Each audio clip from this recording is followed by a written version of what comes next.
Chapter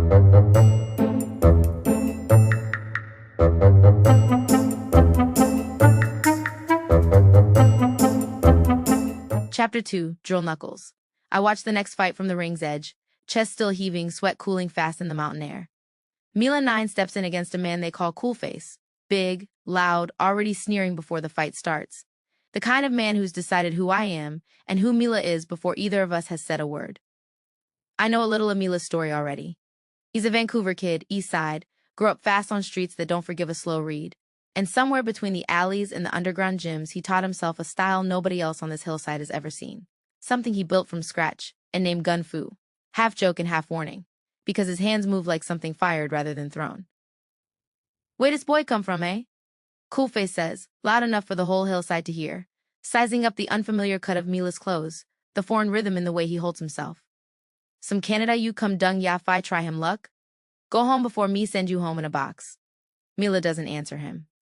He just settles into a loose, low-shouldered stance, hands hanging almost casually at hip height instead of raised, deceptively relaxed. The kind of relaxed that isn't relaxed at all. Coolface comes in swinging wide, telegraphed, contemptuous, the way a man fights when he's already decided the outcome. Mila doesn't block a single punch. He simply isn't where the punches land. "He's not dodging," I say to J. Cage, half to myself. He's reading his eyes before his shoulders even load. J. Cage nods slowly. Most fighters give away the punch a full half-second before it lands. The eyes flick to the target first. Every time, it's instinct, can't help it. Mila read eyes, not fists. Coolface swings again, wide and furious now, embarrassed in front of a crowd that started laughing at him instead of with him. And then Mila's hands simply disappear. It's not an exaggeration. His fists come out in a straight, flat, and possibly fast sequence. 1, 2, 3, 4, 5, 6, 7. Each one landing before Coolface can even process that the last one connected. A rhythm so quick and so linear it looks less like punching and more like something being fired down a barrel. "Gun Fu," Mila says, calm, stepping back the instant the seventh strike lands. Coolface staggers, drops out cold before he finishes falling. The crowd roars. Mila doesn't celebrate. He just rolls his shoulders once, plants both feet, closes his eyes, and goes completely still, arms loose, breath slow and deliberate, weight sinking down through his heels into the dirt exactly the way J. Cage taught me to sink mine. "What's he doing now?" I ask. "Fight's already over." "Reloading," J. Cage says, watching closely. "Watch him. Him just fired 7 back-to-back full speed. That's about all the body's fast twitch system can give you before it runs dry. Same reason a boxer can't sprint punch for a full 3-minute round. The quick energy store in the muscle only lasts so many explosive shots before it's spent and needs time to rebuild. Most fighters just fatigue after that and slow down. Mila slow down. Him ground. Him pull from the bingy force to refill the tank instead of waiting on his own body to do it the slow way." Sure enough, within a few seconds Mila's stance loosens, his shoulders drop back into that same casual hang, and when he opens his eyes again, there's no sign the 7-shot burst cost him anything at all. "How does that work?" I ask him later, still turning it over in my head. "Back home, everybody move fast or they don't move at all," he says, wrapping his knuckles fresh, an East Van flatness in his voice that doesn't bother softening for anybody. I built Gun Fu off that. Straight lines, full speed, no wasted motion like squeezing off rounds. Problem is the body's only got so much quick-fire energy loaded at once. About 7 shots deep, full output, and the clip's empty. So I don't fight past 7 without reloading first. And the reload is the bingy force. Cage taught me that part after I nearly blacked out mid-fight my first month here. Ground yourself, pull energy up through the earth instead of just burning what's already in the muscle, and you buy yourself another 7. Man who taught me that probably saved my life. Not just my win record. My turn comes again too soon. My legs are still heavy from J. Cage, and the man waiting for me in the center of the ring makes my stomach drop a little, if I'm honest. Dowza. Built like a landslide with dreadlocks. He doesn't talk. He just points at me, then points at the ground where I'm about to end up. I last exactly 40 seconds before I understand why. He catches me with an overhand right I don't fully see coming.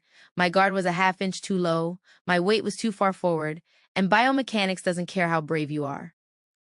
The punch lands flush on my jaw, and my brain, quite literally, rotates inside my skull faster than my neck muscles can control it. That rotational force is what actually causes the damage in a strike like that. Not the impact itself, but the sheer stress on brain tissue when the skull accelerates faster than the brain inside it can follow. I go down hard, and the world goes soft and gray at the edges. I get up. I don't remember deciding to. Dowza doesn't wait for me to reset. He grabs a fistful of my shirt and my wrist together, and before I understand what's happening, he's driven upward off both legs. A full vertical jump, my whole body weight lifted with his, and at the top of it, gravity and his grip conspire against me completely. Trinidad's Summer Smasher. He comes down and I come down with him, and my back meets the packed dirt of the ring with a force that empties every ounce of air out of my lungs at once. My diaphragm locks.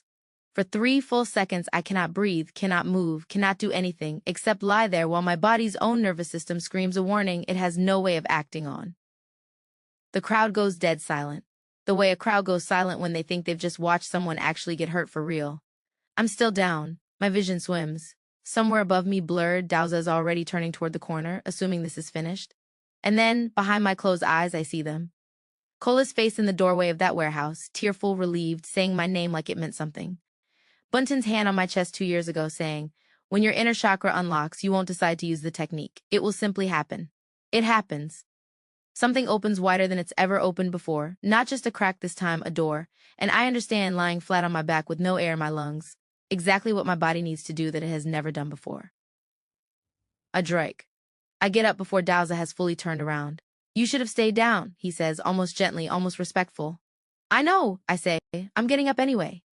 He swings again, that same enormous overhand right. This time I don't try to block it or evade it cleanly.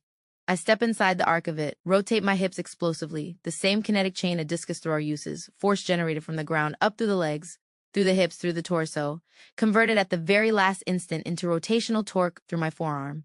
And my fist meets his exposed ribs not as a punch but as a spiral, corkscrewing on impact, drilling frequency into a single point instead of spreading force across a wide one. Humming style, I say through my teeth. Drill knuckles. Something gives beneath my knuckles that shouldn't give that easily. Dowza's whole right side buckles, the intercostal muscles between his ribs seizing in protest, and he goes down to one knee, then flat, gasping. The crowd loses its mind. I stand over him, chest heaving, hand extended without even thinking about it.